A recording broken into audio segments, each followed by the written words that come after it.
I'm a Canadian small business owner, and I want to talk about the Canada Post strike because not enough people are talking about it from this perspective. People are talking about Canada Post as if it is like a sole corporation like FedEx or UPS. It's not. It's a service. So when we're talking about it not making a profit, that's good. You don't want one of your services to be making a profit off you, similar to a hospital, firefighters, police. Canada Post is essential because it is the only shipping company that ships within a reasonable amount to a ton of Indigenous communities up north in Canada. When we're talking about the territories, I have an order right here for Nunavut.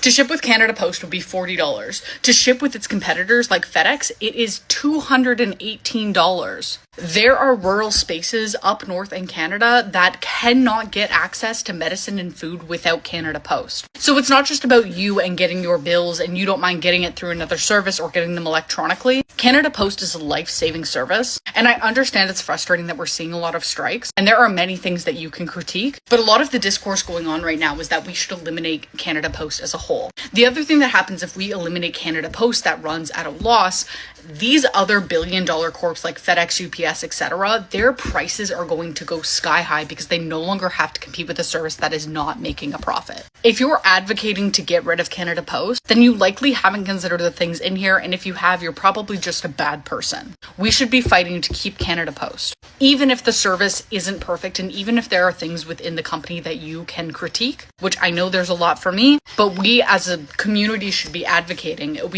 We're being fed a lot of propaganda that is like anti-union, anti-worker, anti-establishment, all of these things that just don't make sense. You're being fed information because it will benefit very rich people to get rid of Canada Post. If you are a working class person, don't take the red pill. Talk about all of these intricacies that are essential in this service. And if you're following us right now, we are using FedEx as our courier, but this is really frustrating because there are times that we do use Canada Post because it's significantly cheaper, and right now we are unable to ship to these rural communities up north.